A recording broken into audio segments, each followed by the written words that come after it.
Welcome to the Covered Podcast. I am your host, Maya Karen, and on this show, we discuss women and how we are showing up in the world. Today's guest is Ayorinde John, or Ayo for short. Ayo has lived across 3 countries, Sierra Leone, moved to France, and now lives in the UK. Ayo has written a book titled Abundantly Rooted. She wants Black women to reclaim their crowns and stories through loving and embracing their natural hair. Ayo is a corporate executive, entrepreneur, wife, and mother. Please welcome Ayorinde John. Thank you. Thank you for having me on the show. It's a pleasure to be here. Yes, of course. I am so glad that we are getting ready to have this conversation. So first, thank you for being here. And like I said, I am excited to have this conversation. So let's get right into it. Your book, Abundantly Rooted, asks Black women to reclaim their crowns, but many women have been taught that their crown could cost them opportunities. I wanted to start out this conversation talking about corporate. So when you entered corporate, were you relaxed or were you natural? When I entered corporate quite a while ago, I was relaxed. And that was, my signature hairstyle. I was always wearing my hair relaxed at all times. And I started my career in France, in Paris. So yeah, definitely just wanted to blend in, not to stand out as in many rooms I was the only Black woman, particularly, but also the only Black person. Okay. So when you say that you were relaxed and you said that you wanted to blend in, because I did have 2 other authors on the show, Tracy and Davina Okonkwo. They were actually told to relax for corporate. So when it comes to you, was this something that was said to you? Did you already know, or was this kind of like an understood, unsaid thing? So I had been relaxed, for a while. In my teenage years, I was relaxed. So I'd been relaxed pretty much up around the age of 10, 11. My mom started relaxing my hair. She had relaxed hair. So I'd been relaxing my hair for a very long time. So by the time I got to corporate, it was just, just continue as usual, really. Okay. So of course, since you were relaxed, you said that you wanted to blend in. Everything was running smoothly. Take us to the decision or when you decided to go natural. What was that experience? Were you apprehensive? So I decided to go natural. So from France, started my career in Paris, and then I moved a few years later. I moved to UK. One of the reasons was to join my then future husband, and I found that the UK was a bit different to France. I found that there was seems to be a bit more openness to diversity, I'd say. So it took me still a few years. I had, I guess, my kids first. So I had the 2 of them, my first 2 children. And then I started braiding my hair. So I started doing cornrows, with extensions. Because I was able to stay home more frequently because I was working part-time. So I just felt a bit more convenient having children, starting to do cornrows, but with extensions. And then actually I would still relax my hair under the cornrows. So I would relax my hair because also, in the, I'd say in the African community, the hairstylists tend to tell you that you need to have the hair pressed so that it blends in nicely with the braids, with the extensions. So it doesn't stick out on the sides, right? So you press your hair down and the style will theoretically last a bit longer. And and that's what I did for a few years. And eventually, it was not until probably 2010, 2011, with YouTube, starting to bubble up, starting to see different hairstyle, different ladies showing off their natural hair, all sorts of lengths and textures that I found, oh, this is interesting. Let me explore a bit more. And then one thing led into another, really, I stopped relaxing. I didn't do any big chop or anything drastic. I just let it, sort of, die out eventually.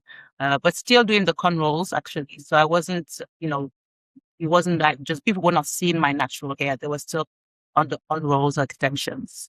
So it took me a few years of iterative efforts to actually get to just purely natural, showing my hair out with different styles.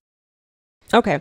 So I heard you say that when you and your family moved and you were still in corporate, you said that you were wearing cornrows with extensions, but I also Yes. heard you say that there was opportunity for you to stay at home more. Yes. Was there ever a time or was there ever a situation with the cornrows and the extensions that you actually had to or you went into the office?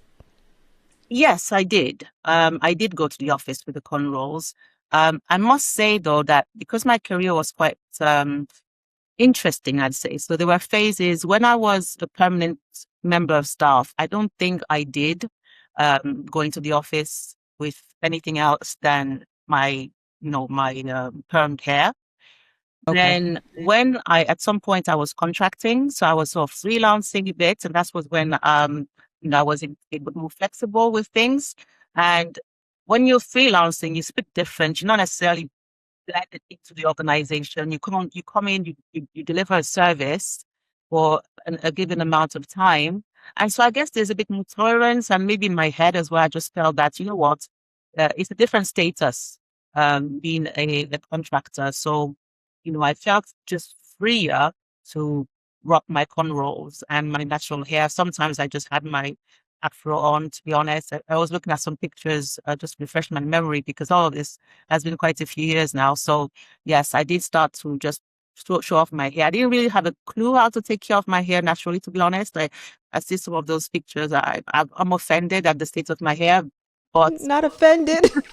because I wasn't taking really good care of it, to be honest. It Okay. was an afro, but I did see the single stranded knots and all those things flying around was not, my hair was suffering, to be honest. It was dry.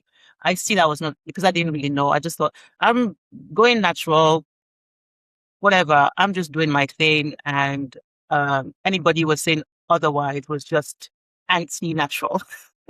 That's what's basically my thinking. Yes.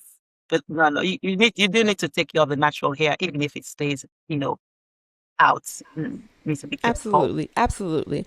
Okay. So when it comes to corporate, I know for me or here in the States, banking, and especially when you start going up in banking, it is considered a very traditional, Mhm. here in the States, considered a very traditional path or trajectory when it comes to your career. Yes.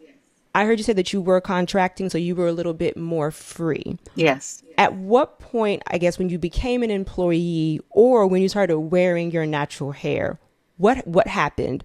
I guess what I'm asking is, was there anyone who actually said something to you about, hey, what's going on?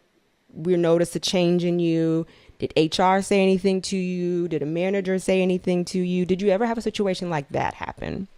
So in my personal case, I don't know if it's because of my personality, my confidence in general. Nobody ever dared to say anything. It was just that, Okay. oh, it's Ayo coming over. Your hair looks nice. And that was it. I don't think people dared to do that. But I had people around me. I remember notably one particular lady. I was working in a British bank that we shall not name. Um, and she had been wearing wigs, basically, and straight wigs for a while. Black woman? Yes, yes, a black lady. So she'd been wearing wigs. I was at the time already. I was wearing my cornrows. Nobody was asking me any question. I think it's just Ayo. They just just give up on me. They just accept it.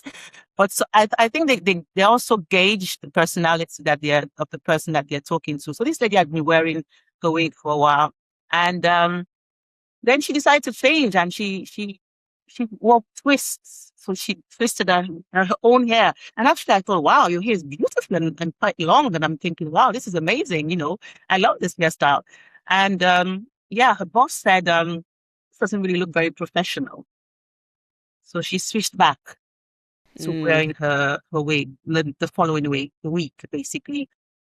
And in my book, I talk about a couple of examples like this where, you know, um, somebody attempted to wear a cornrow style and, was briskly, I don't even, it was just like the look, that's all. Rather go back to my, permed hair or my wig, So it is a common thing. Previously, maybe in the recent years, post-COVID, things are starting to evolve a tiny bit more. Okay. So you were having that conversation, or your coworker told you about that experience. Her manager or her boss, do you know the race of her manager? Oh, a white gentleman. Oh, white gentleman. Okay. Yes. The reason why I'm asking is because I don't know either in Sierra Leone, France, or in the UK. Are you familiar with a show called Living Single? No, not actually. Okay. It was like this really wonderful 90s show. It was a whole bunch of black people, and they were just going through their lives. There was a particular character. His name was Kyle Barker. He was a stockbroker.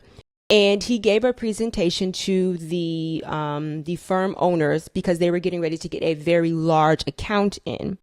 He thought that he did a really good job. So there were three partners, two white men, one black man. So he wanted to know what happened or why he was not getting any feedback or why he might not have gotten the account.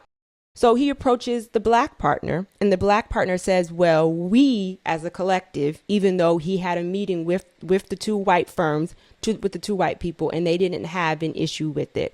He finally says to Kyle, he says, well, we don't think it's professional. You need to change your hair.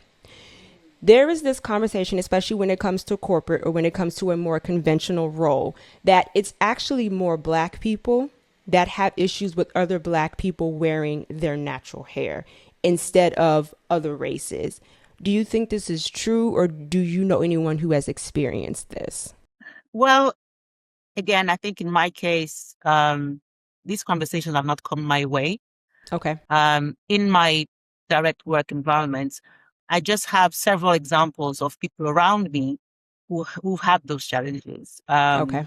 A lady that comes to mind, one of the moms in school, basically, back in the days, and I was trying to bring her to my side of the of the road to say, hey, just try out this natural hair thing. I was showing her some of my natural my DIY concoctions that I'd started making at the time, experimenting with these powders I was seeing on YouTube and all those things.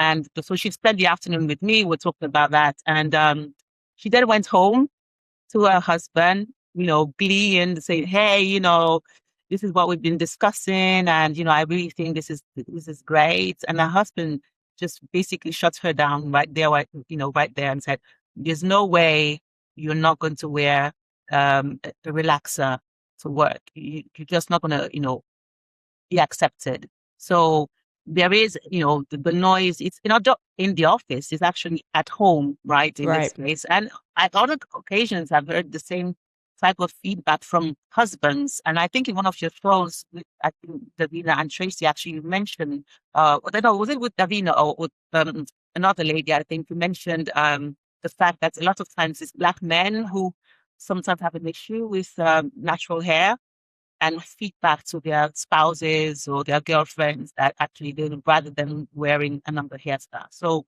there is sometimes that challenge, whether it's asking them to perm their hair or actually asking them to wear a wig.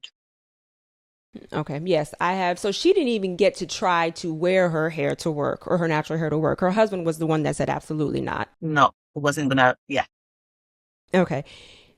And I don't know how close you were to this colleague or to this friend, but was it because he didn't think it was acceptable or beautiful, or because he thought the people at work were not going to be accepting of it, or a little bit of both? I think it's a bit of both. Okay.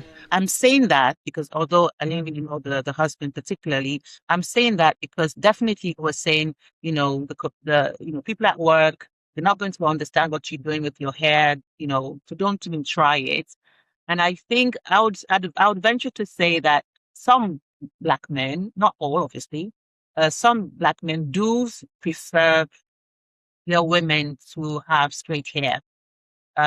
Again, because I've heard another friend of mine whose husband was like, you know, you're not going out without a wig, literally. So that was, so when I was again trying to bring her to my side of the conversation, she was like, yeah, I hear you, but, my husband says I look more beautiful with a wig, so I'm not even going to venture. So, Okay. And then it probably seems like the first friend, her husband may have been a little worried, like you said, with her going to work. They might not understand what's going on, yes. which will bring me to ability and your ability to do your work or to get the job done.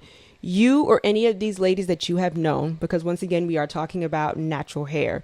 Do you feel as though that anybody, well, I mean, you already said that they didn't, you didn't play that, but did you ever feel like someone questioned your ability because you chose to wear your hair natural or you were passed over for any opportunities? So I do not think so. I do not think so.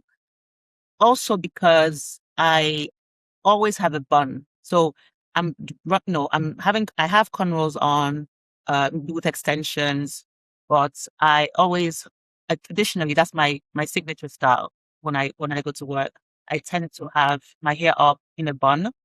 So I think having that style also sort of, my face sort of embraces that hairstyle quite well.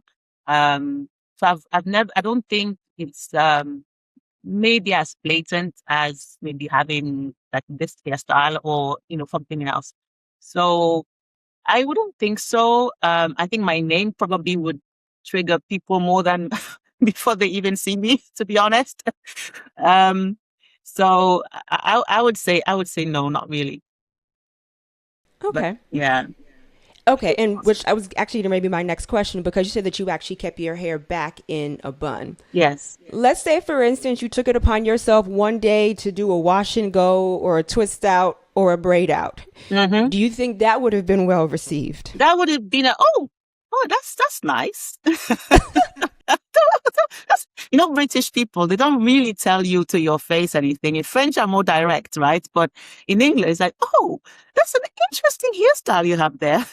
So that would have been probably the comments I would have had, you know. A couple of double takes. Yeah, exactly. So it's okay. It's okay.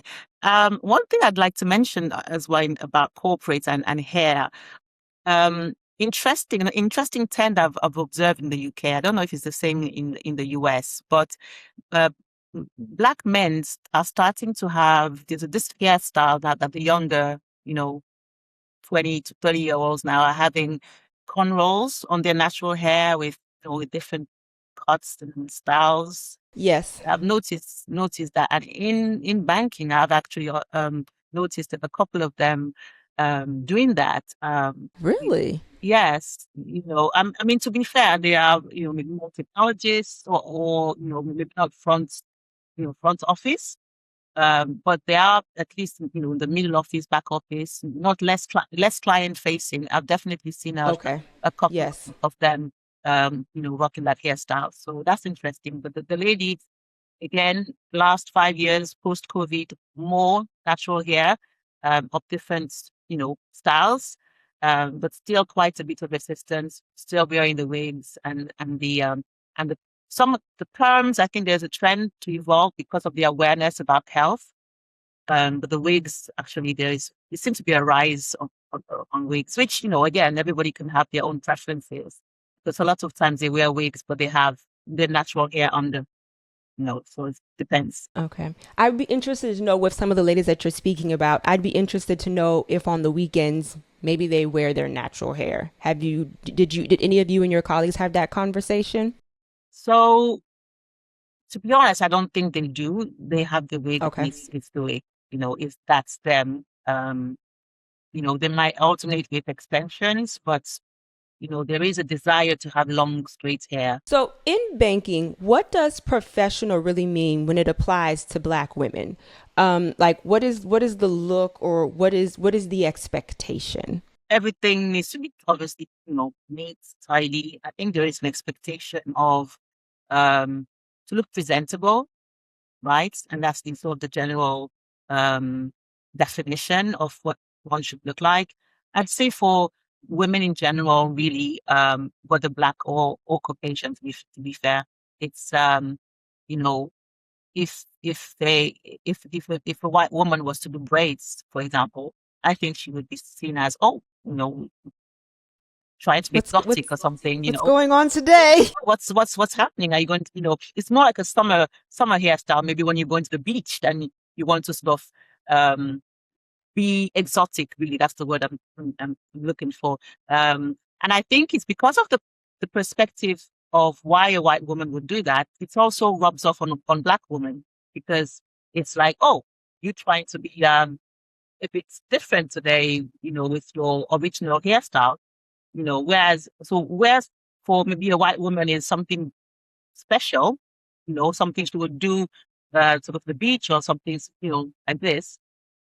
For us, it's more, well, that's what you do with your hair because that's what your hair does.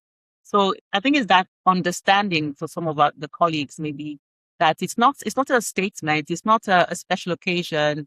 It's not, your hair, for example, right now is very professional, right? But some might see it as very, um, maybe not extravagant, but it's something you might wear for a wedding if you were a Yes. white woman, for example. Whereas for us, well, it's just, you just did your hair and Just put it rolled it on. up. Yeah, roll it up basically, and it looks, hey, presto, here you go, ready to go to the ball. But you're not going to the ball; it's just your hair. So I think it's that understanding that people, are maybe struggling with sometimes in corporates. Now, when you were in corporate, did you do any mentoring? Yes, a lot. Okay. And I'm going to assume that most of the young ladies that you were mentoring looked like you. Mhm. Okay. So, how does being a role model impact your attitude towards wearing your natural hair?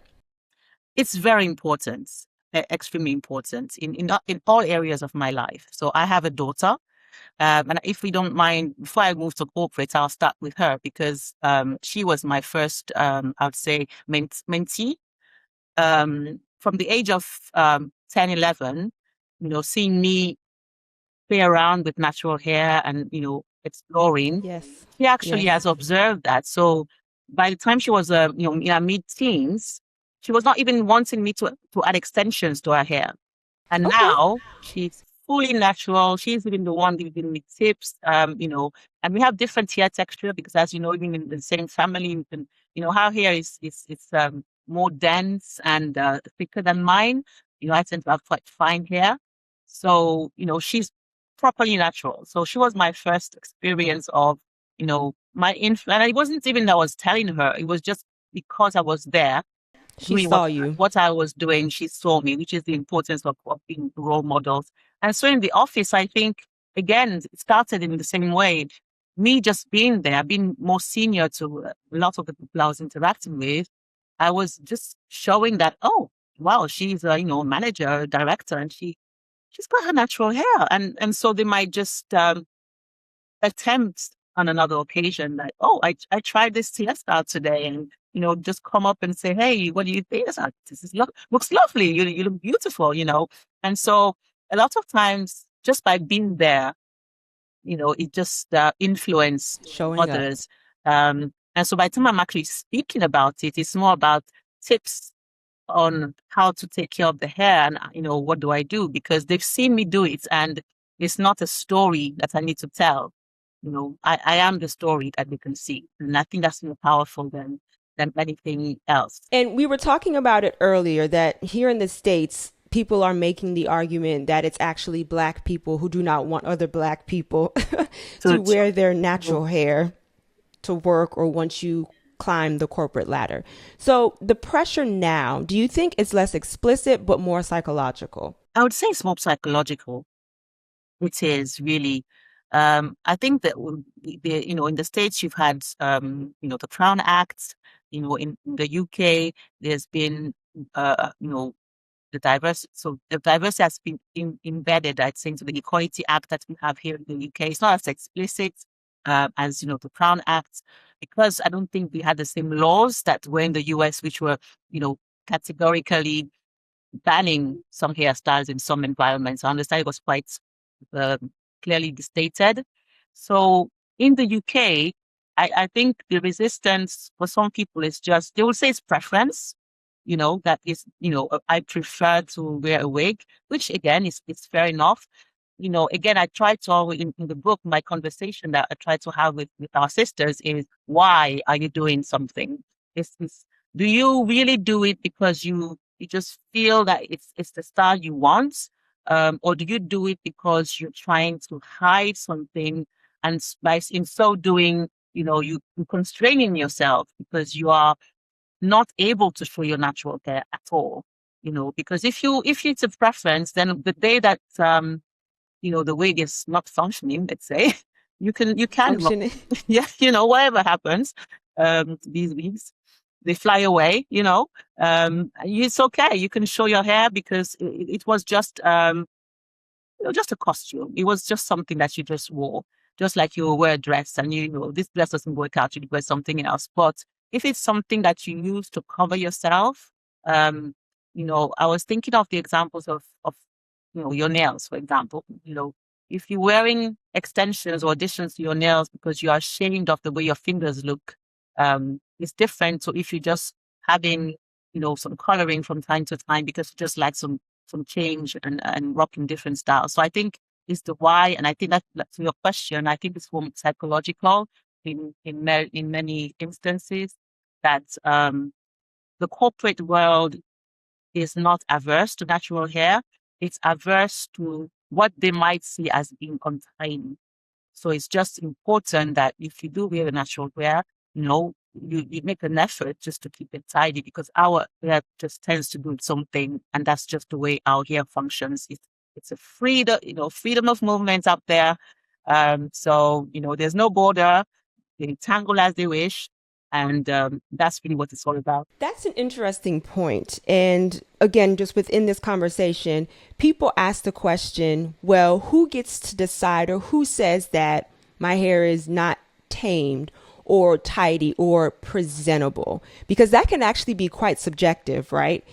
If I myself do a slick back at 8 o'clock in the morning, I would never do that. But if I decide to go into the office and do a slick back, right? It's 8 o'clock in the morning. Every hair is laid down. The baby hairs are laid, right? Let's say I've had a hard day and come 3 o'clock, I have to give a presentation and those baby hairs are no longer laid. My slick back is no longer slick. My hair is still pulled back. It didn't look like it did at 8 a.m. But there are some people, when they get this question or when they get this comment about, well, what's presentable, what's tamed, or what is tidy, that means something very different from someone who has straight hair as opposed to someone who has type 4 hair. Because I could say the same thing about a braid out. My braid out is going to look very different at 3 o'clock in the morning, especially if I walked outside for lunch at 12 p.m. and it's humid.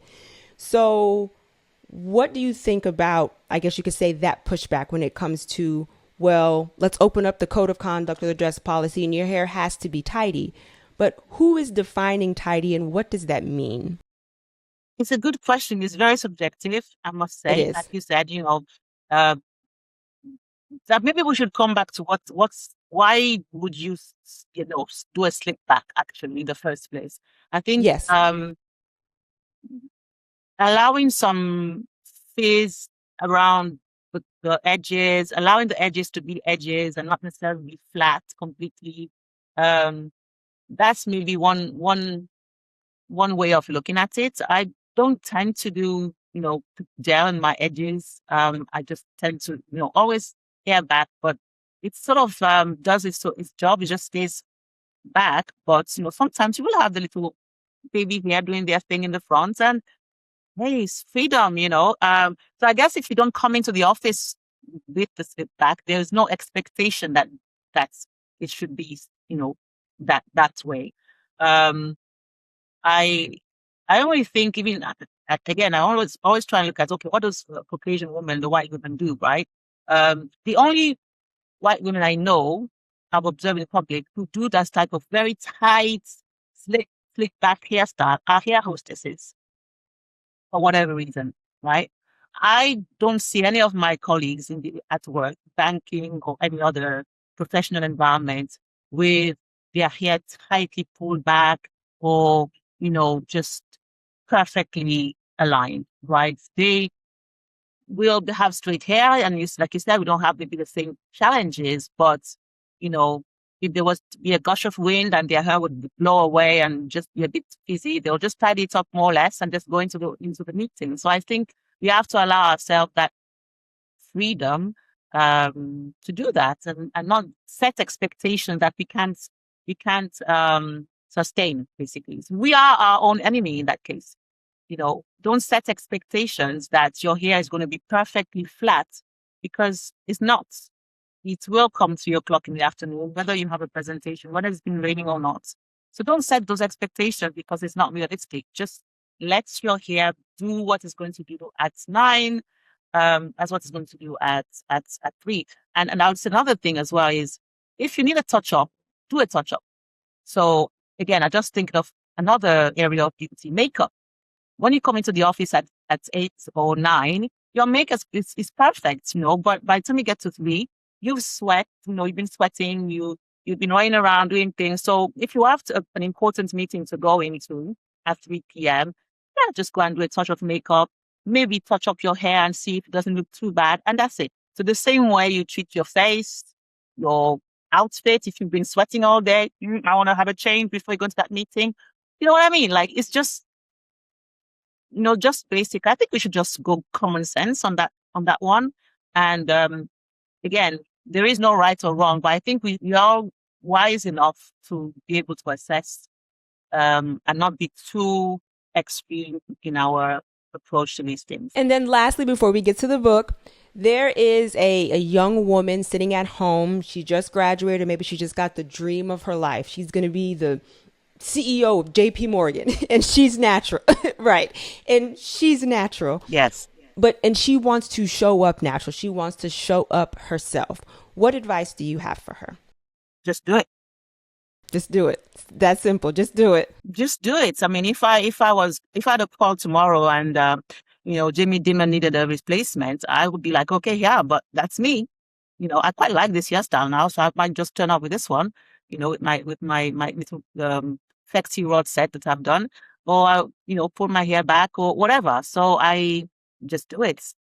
If they've chosen the person, it's because of the brains of the person. Right. So be you and go in there and don't compromise on your identity. What if she's nervous? You're still gonna tell her to just do it? To be honest, I would. That's what I would tell my daughter. I would say, if they've chosen you because of your qualifications, because of your experience, and they've seen a picture of you, so they know you're Black. so I think, whether your hair is this or that or the other, again, as long as you don't go in there with I don't know, even for the good of your hair, you want your hair to be done in some way because you don't want it completely, it's not good for your hair. Like how I did my afros and I didn't have a clue about how to care for my hair. You need to do a style that would make your hair last the whole day when you're at work. So a protective style for the good of your hair, not even for anybody else. It's really the recommendation here. I love the just do it. Okay. All right, Ayo, let's move to your book. And I absolutely love it. I love the historical aspects. In your introduction, you talk about a 14-year-old girl. Her name is Amma, or that's how you pronounce it. She is living in London, and she is getting ready for school, and she is trying to get a wig over her big, beautiful curls. Why did you open with this story? So I wanted to set the scene on bringing to our children and the perspective that they have, or some of these girls have, of themselves.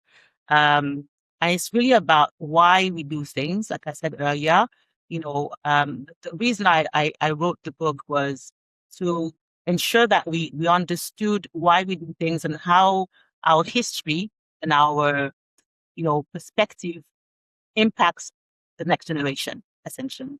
So one, the young lady, that's where I said the same with the young girl. Then, looking at the educational aspects, looking at the, setting the scene to a pre-colonial village, how it was back in the days when our hair was just our hair. And there was no judgment. There was no somebody else's hair that we would compare. Because I think comparison is really the killer in our society today. We compare ourselves to other races. And one thing, which I don't mention in the book, but I, try and emphasize when I do talks, is the fact that we are the only creature on this planet. I'm not even talking about human being. the only creature with this hair texture. Because I thought about it. I mean, obviously, among the races, we are the only, the black race with this hair texture. But think about animals. Think about horses. Think about lions. Think about dogs. Think about any animal with some level of fur covering their body. None other than none other creature has this texture coming out of their skin. So I think we must just sit, as believers, I'm a believer, we just sort of sit down and ask ourselves, hold on a minute, why is it? How come we are supposed to be special? And why are we then trying to compare ourselves with what is common when we are unique? So that's sort of what I'm trying to get people to think about with this book. And that's why I started with, going back in history, setting the scene with Amma and having her reflect about, the village back in the days when everybody would help each other braid their hair. It was a community getting together to braid each other's hair. And it was something to be celebrated. Hair had meaning. It was either, depending on your age, maybe as a young girl, you have certain hairstyles. And then as you become a woman, you will have a different hairstyle. So when you get married, you get another type of hairstyle. So there was a communication there.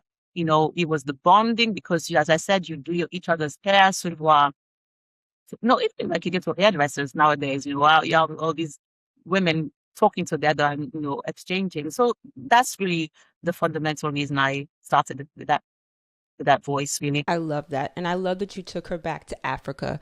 If I ever got the chance to go to a village in Chad and for them to use shebe and braid my hair, Oh, I would be in heaven. Oh, yes. Why not? I'm sure they'll welcome you. Absolutely. So, what I also love about your book is that you do give some historical aspects, but the way that you chose to approach some of like the stereotypes or the like understood but unsaid things through storytelling. So, the very first one that I do want to talk about, it's on page 10 or page 10 through 12. Or on page 10, it's a 12-year-old Jamaican girl. She wanted to straighten her hair for picture day, and her name is Ruth, and her mother wants her to look proper for the headmaster. There is this conversation about when, as a black woman or a black girl, a funeral, graduation, maybe you're going to the red carpet, maybe you're getting married. There is this idea that your hair or that your natural hair is not acceptable the way that it is when you are going through these very significant or these very pivotal moments. I find it very interesting that Ruth's mother, although she's in Jamaica, she's in the Caribbean, wants her hair to be straightened so she can be proper for the headmaster. Yes. Why did you put this story in the book? So this story is one inspired by actually recent events. There is a challenge in black majority and certain black majority countries with natural hair. And so your point again about in the corporation, sometimes it's the other black individuals that are challenged by natural hair. It's actually a reality. And I've heard several stories. Jamaica, I think, is one of them actually, where, a girl will go to school and, there'll be issues because of she's having her hair natural. Yes. So it's seen as exactly like the story is describing, and from a headmaster's perspective, it's seen as, your hair is not proper, it's not tidy, it's not as it should be. So for me, again, the question of why we do things, and I really want our that again to really emphasize that. Let's question ourselves when we do these type of things. Let's challenge ourselves that why is it that in a black majority nation, we have teachers, headmasters, chastising girls because they are wearing their natural hair? Okay, so that idea of obviously texturism is coming in.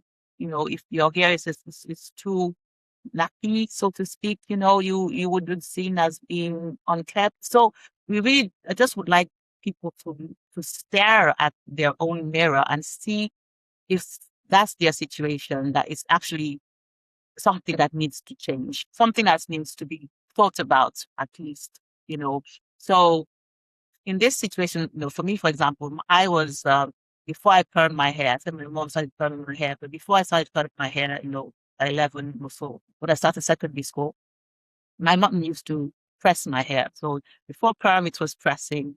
And it was always the idea. And by then, I was born in Sierra Leone. So I only came to Europe, as a child. And my mom then started, pressing my hair. So, and she, like I said, she had permed hair since back then when she was in Sierra Leone. And in Sierra Leone, most women, my family aunties, and I mean, they all had straight hair. And it wasn't, again, it's a Black majority country, but the legacy of colonization, the legacy of slavery, the legacy of being, not even sometimes being told that our hair wasn't proper, but just seeing other people's hair. Because I would like us to also think about the fact that, again, I saw a recent podcast on YouTube about a conversation where some US movie stars were talking about their history of hair and how they got into school and they tried to stick their hair with water and their hair didn't behave like all the other white girls' hair. It didn't stay slick. Right. And how this girl reacted to it. And I thought, well, and the comments from the other person was, well, um, it was the way that somebody else is perceiving your hair that made you uncomfortable. And I said, you know what? Maybe we need to stop blaming white people.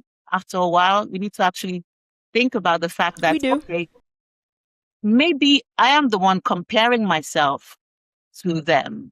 And not just white people, because we're not wearing blonde hair all the time. We're wearing Brazilian hair, mainly Asian hair. That's the extension that we're wearing. So comparing ourselves to Asian people or comparing ourselves to um, South American people. So that's the challenge that I think is represented in this story of this Jamaican girl, where the head teacher, who is maybe in this case a woman, has straightened out her own hair because she wants to look like the majority of the world. She wants Black people to look like the majority of the world. She wants Black people, Black women to blend in and not be noticed. But hey ho, we already Black, so they're already noticing us. So I think it's a strange thing that our hair is so different to everybody else. But I think it's something to celebrate rather than being ashamed of and putting down our own daughters to not love themselves, to not love their God-given hair. Absolutely. All right. Page 20 to 21. This is, for whatever reason, well, I know the reasons. This is controversial and it's emotional. Wigs. And in your book, you do give, it's not an exhaustive list, but you do give a couple of reasons as to why Black women choose to wear wigs. So some of it is coping with hair loss or damage, protective styling, expression, and versatility. Is it a tool or is it armor? And you ask, is wearing wigs self-hate or is it survival? Why did you want to put this in the book? Is this something that you wanted to explore? Yes. Again, like I said, the reasons with my friend's example of her husband loving her with a wig, it's challenged me. So at one point I talk about, I personally wore wigs when I was exploring my hair, journey, because I was seeing YouTube videos that said, hey, wear a wig as a protective style. So because I had shorter hair, I thought, okay, maybe that's the way I would, do a cornroll under and I'll wear the wig on top. So I did that for a little while, but I used to wear curly wigs. So I would try and find curly wigs because I felt it was strange. Why would I wear a straight wig? I mean, the idea of wearing a straight wig never came to my mind. And I think it That's was not very quite in interesting. fashion at the time. So there were more curly wigs, or wigs which was soft, our texture. Not really our texture, but wavy. So that's the two wigs I remember I bought. But the wavy one I bought one summer, I was wearing it for a while, and it was a hot summer, and it was a long hair. And then I just sat down, and my personality, I'm quite, I don't take anything from people and not from my own self. So I was just saying to myself, what are you doing, girl? I'm really hot here. So I'm thought to myself, why am I wearing a hat? I'm boiling. It's hot outside. I'm sweating all over with this thing on my head. Phew. Take it off. Freedom. Let my scalp breathe. I'm not going to, I don't need that. So, and I was like, they'll deal with it. This is me, and that's it. So even though my hair was not super long, I just dropped the wig. And I started just trying maneuvering some hairstyles, more or less. And, we just did it as it came. But yeah, it's, for me, that was my story. And so when I now see people with these traits, and it's a trend, like it's a fashion, it's a big business for a lot of people. And I understand it's a business. So don't touch people's business. I'm not there to touch people's business. I know that a lot of our Black sisters making money out of it. But I'm just asking the question. If you are to wear a wig, and I put some examples in the book of references of people who produce natural looking wigs. If you do want to have a wig because you want a protective style, I understand, but why does it need to be bone straight? Or, some weird color that everybody knows is a costume. Everybody knows it's not your hair. So I think it's a question I'm asking, really. And again, I understand there is alopecia, and one of the ladies I give as an example, she started creating natural looking wigs because she suffered from alopecia. They talk about protective styling. Again, I understand there's a transition where you want to maybe grow your hair out and everything. And yes, you just want to be versatile. You change, you have a wig, this one day, we want to be versatile. I totally get it. And I put that in the book. It's just, opening the conversation. We just need to know whether it's like Amma, who is not really liking that wig, but she just does it because she wants to fit in. Or is it just, like some of the colleagues at work who wouldn't imagine themselves without a wig because they were still naked, you know? Or is it just to be versatile? Because if you're versatile, then one day you wear the wig and the next day you don't. Like I could decide to wear a wig one day because I just like that style. And then the next day I'm with my own hair and people know it's a wig. Um, but it's an interesting point. And if I may just say that, I just remember a conversation I had with a white colleague about that. And I don't know how it came about, but we were just talking about the fact that, that Black women wear wigs. And the awkward reaction she had, it was like, yeah, everybody knows, but it's like, guys, they're laughing at you. They're laughing at us. Wow. Okay. The reaction she had, because we just had a couple conversation, and she didn't. The way she reacted, the body language is like, yeah, they know, and they're not impressed. It doesn't add anything to us. It's they know that we're mocking, trying to look like them.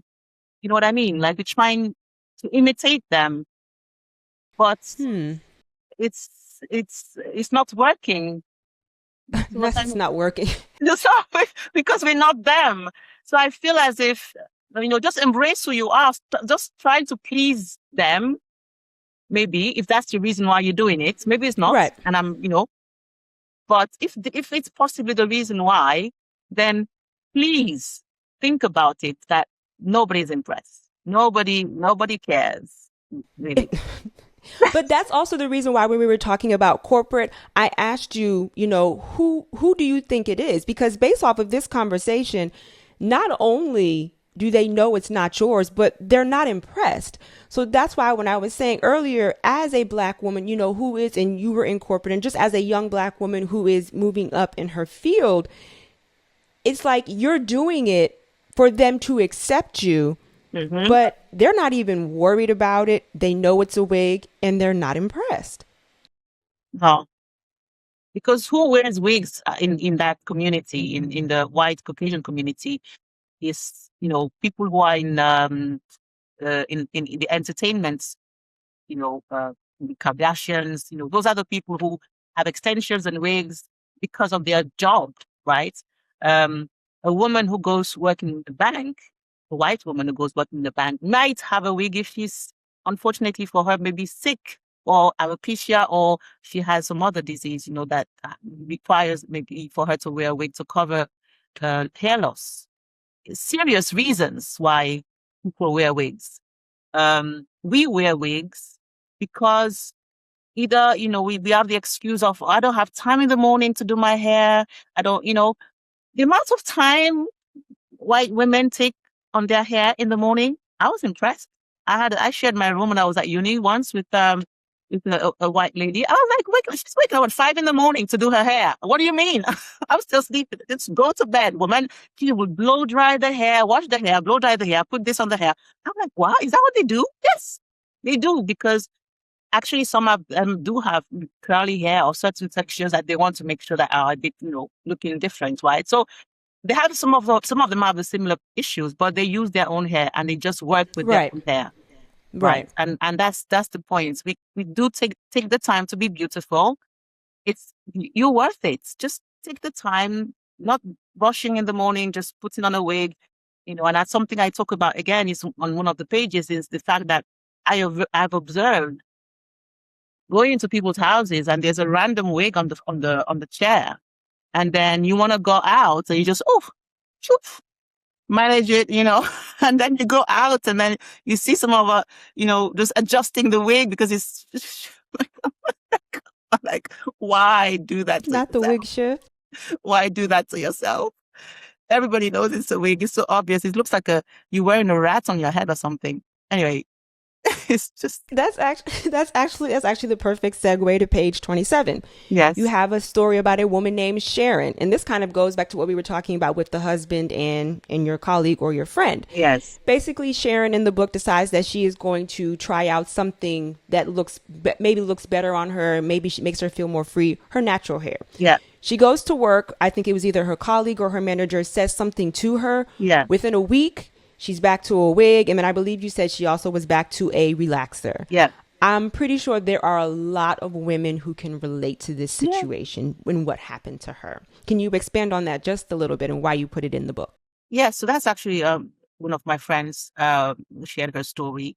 So Okay. it was important to share the fact that, yes, sometimes there are feedback or comments. Sometimes Yes. it's not necessarily a direct comment. And that's why it was necessary to have some of these legislation to allow Black women to have the flexibility to have their hair in a different way. The main challenge is, again, what hairstyle. If it's a cornrow, they just have to get used to it. It also could be that it's her reaction to the comments. For me, for example, being my own personality, would probably been like, yeah, that's me. That's it.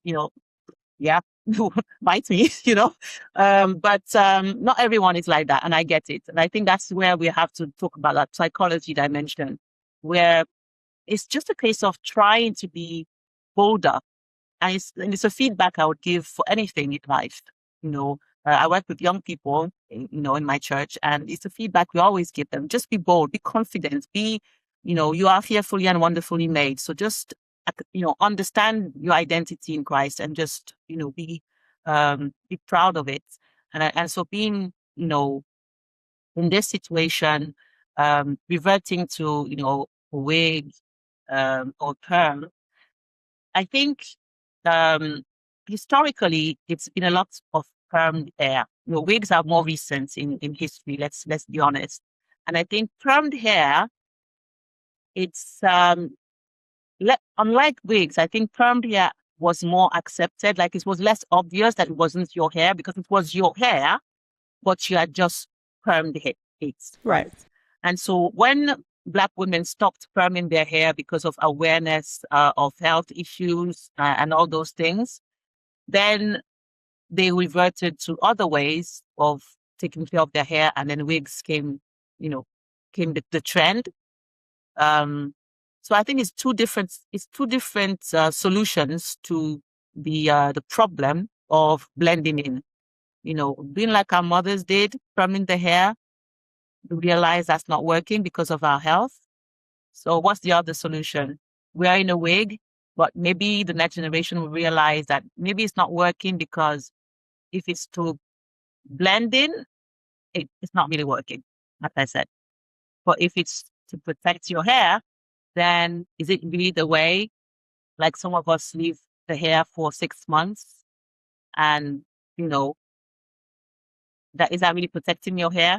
So I think that's just those conversations that we need to just be honest with ourselves. Okay.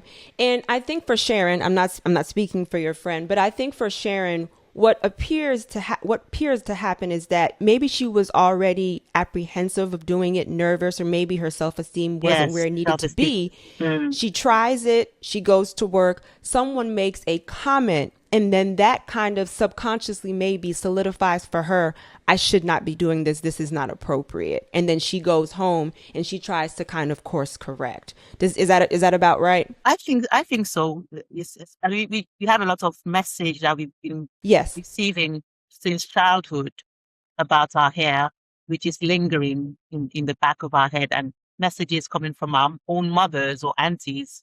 So definitely yes. Okay. And that's perfect again. You're on it. Page 31. Tanya and her daughter.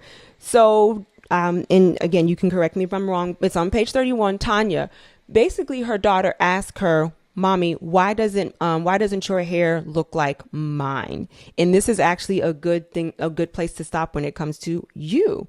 So first of all, why did you, and I know this scenario is happening all the time and it's happening right now. So daughter asked mom, why doesn't her hair look like hers? Can you expand on that a little bit and why you chose to put it in the book? Yeah. So that's again another important central point of the book about legacy and what role being a role model. And I mentioned my daughter, um, who just observed me doing my hair and just picked it up and ran with it. Really, um, in parallel, she had some of her classmates, even teenagers whose mom were wearing wigs or other hairstyles, and they ended up starting to wear wigs at the age of maybe 15, 16. They started wearing wigs as well, and they couldn't see themselves with another hairstyle. So just that modeling is important. So I remember on Instagram, there was a post from, I don't remember all the names, but there was a post from a lady who was talking about her daughter and how her daughter went to school with her natural hair, nice two, braids, and there was some conversation with some other kids about her hair, and she was then talking to her daughter and trying to explain to her that her hair was beautiful, and so this is a reality. This was a story I put in the book, but this is really happening out there. And in this case, this lady was saying, she was saying to her daughter, "Well, you're beautiful," blah blah blah.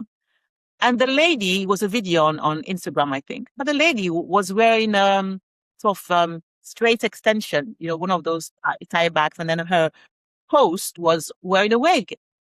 And I had to put a comment. I don't usually comment on social media, but I had to put a comment in there to say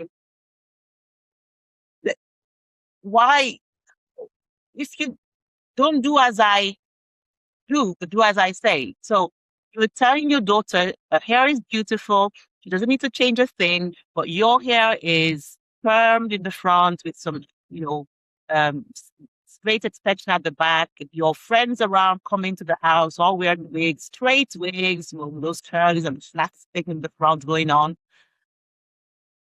That's the message she's getting. So maybe that case that the girl was too young to ask, but mom, I don't understand because your hair is not like mine. Maybe she could ask her mom and maybe her mom might have thought about it. But that's exactly the challenge that we're having. What do we want our daughters to do with their hair? What will the next generation look like? What will the next generation of Black women look like? Yes. And being that we have 15-month-olds and 1 year olds wearing lace fronts, I think we have already arrived there. But since we are talking about mother daughter relationships, let's get into your childhood a little bit. So, how were you wearing your hair when you were younger? Was your mother doing your hair? Yes, my mom always did my hair, always, all the time. Um, she she started with the pressing, like I said. So from the age of four, probably 4 or 5, I think one auntie pressed my hair once, and she was like, "Okay, then we'll just continue." So from the age of 4 or 5, she was pressing my hair, doing the whole, after we really didn't know what to do with our hair. I realize now that the knowledge, whatever knowledge we had, even in some African countries, had been lost with colonization. So we had lost that knowledge. So the pressing, and taking the comb to press, and in the US you have the same. Um, and then she would do cornrows to go to school. So she would press the hair, so it's easier to manage. And then, but she didn't. She waited for it to dry. So we didn't know that you should manage it when it's damp. So we wanted it really dry, and when it's really dry, then proceed to putting the grease and then pressing it to then do some corn rolls that would I would take for the week to go to school.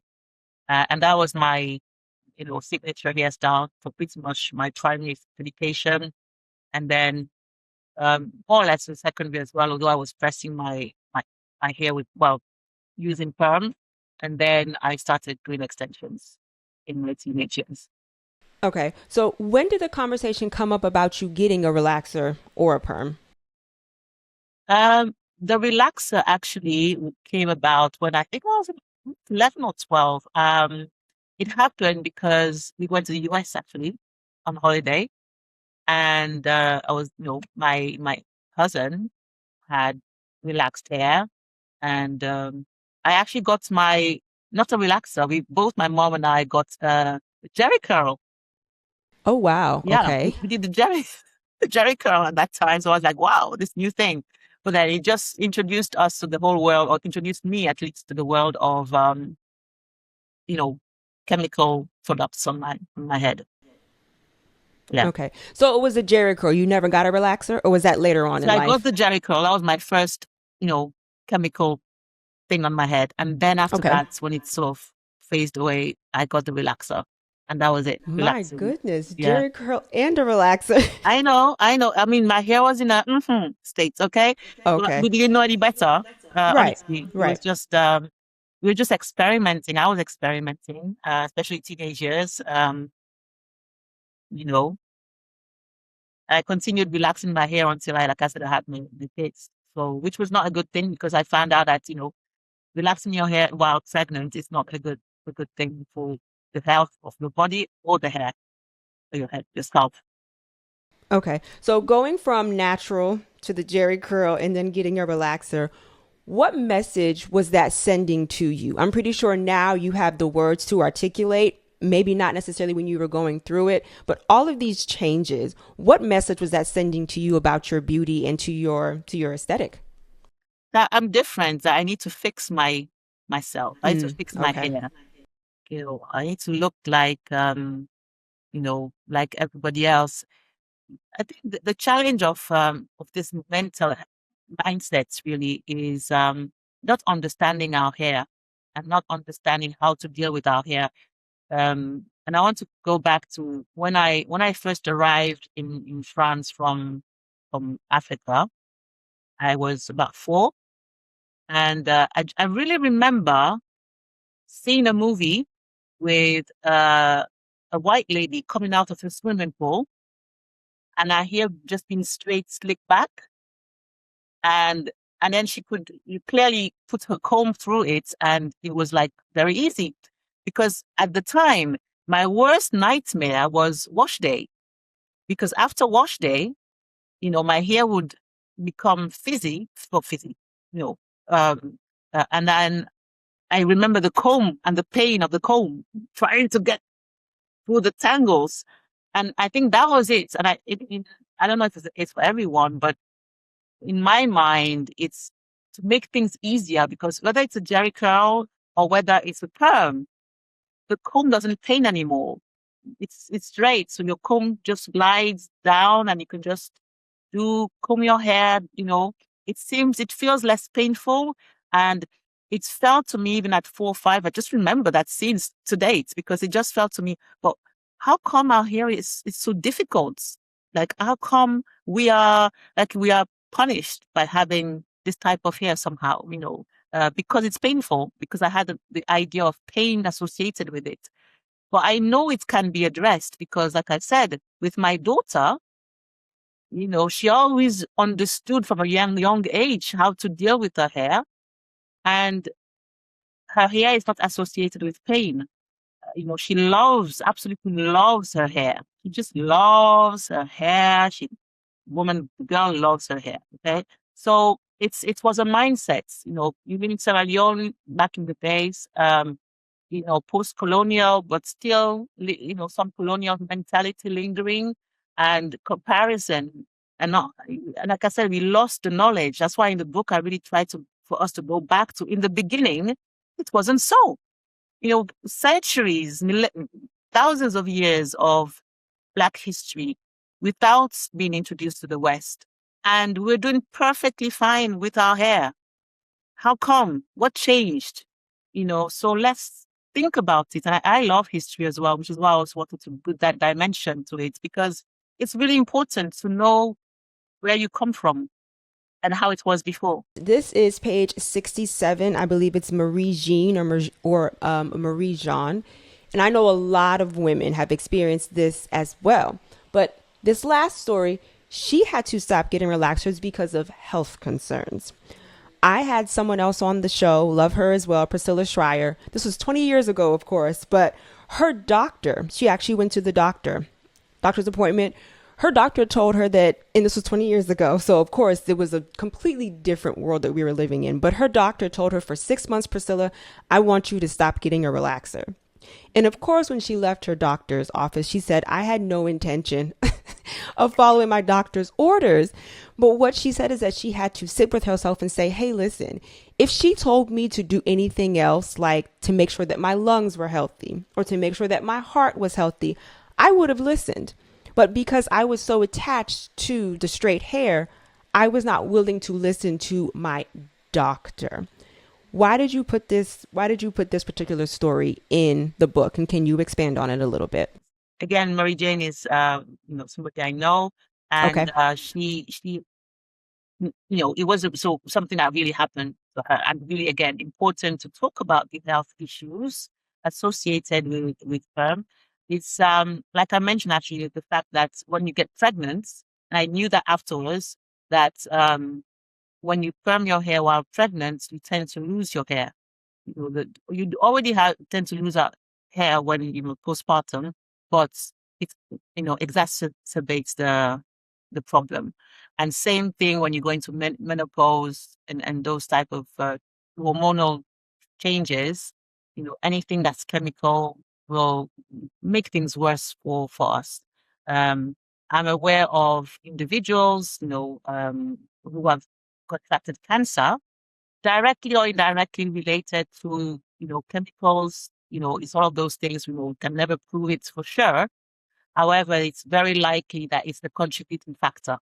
And I believe that, like I said, the trend now is moving away from relaxers in the Black community, moving more to wigs as an alternative to this, because it's been proven that they can cause cancers. So it's really, really important to talk about it, because I think some people do want to go back to relaxers because, again, that pain, avoiding the knots and the combing, all those things make people maybe want to go back. And it does take time to take care of our natural hair, but it's just worth it. Our health is worth it. Okay. And lastly, from the book, what do you want young Black girls to inherit? Because you often talk about legacy. What do you Yes. want them to inherit? Love, love in themselves, believing in themselves, loving themselves, being role models to others. Um, the amount of time, I mean, whether you wear the wig or whatever you're doing, takes time anyway. It will still take time to look pretty. It's an investment. There's a lot of money as well. So financial literacy is really important. even this conversation about beauty, we talk about health, we talk about the identity of the amount of money that is spent on these hair extensions. I mean, the industry is ripping Black women off. It's The a amount billion of dollar money, industry. if Yes. yes, if we were to count, and that's why a lot of times I try to use natural alternatives to, my care. I, do my oils and yes, I do buy products. I do try, like, and again, listed in the book, because the book is a bit also of a incentives for where to source certain products or alternatives to, chemicals as well. So do your own DIY. It doesn't take time. It becomes a routine that you do, that just like you've incorporated brushing your teeth and washing your face, just incorporate 5, 10 minutes of something, even to produce a small DIY pot for the week. Doesn't take that long once you've incorporated the routine. And that's what I would like them to just have a different perspective, look at themselves in the mirror and don't try and fix this hair, which is such a unique God-given gift. That's really the key message there. Absolutely. And there when it comes to the hair, like you said, there's nothing to fix. It's beautiful the way that it is. All Yes, right? absolutely. What should what should mothers stop saying about their own hair? Remember, we're talking about legacy once again. What should mothers stop saying about their own hair? That they don't like their hair, that it's a problem, that they wish it was such and such and such, Same with anything really, that whether it's their skin, whether it's their eyes, whether it's their nose, mouth, embracing the way that their child is, because our mouths speak a lot to the image that our children, whether the daughters or the sons, have of themselves. We are very, very powerful. The Bible says that it's the woman that builds the house and the foolish woman tears it down. It's a lot about the mothers and the influence of mothers upon the next generation. So understanding that they have that power, even though the children misbehave, they're still looking at their mothers. That they're still looking. And so just to be aware of the power that we have, power of the tongue. Yeah, that would be the biggest thing. And what does being abundantly rooted look like practically? Practically, being grounded in love. I want to say the word love again. It's love for yourself, love for others, um, being confident, being aware that everybody has something to contribute. So, to your future CEO of JP Morgan that you gave the example of earlier, confidence that she can do it. She has the power, the authority, the intelligence to do it. And that by doing something, by being confident, people will also start believing in us because people feed on the energy that we give. So if you're doubting yourself, a lot of times they may not have been doubting you until you start showing up that you're doubting yourself. So being fully aware of our own power and radiating, being the light. Okay.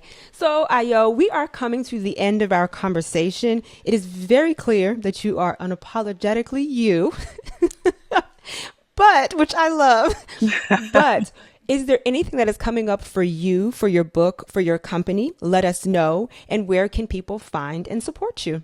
Yes, absolutely. So the book is Abundantly Rooted. It's on Amazon, in the US, UK, and across Europe as well.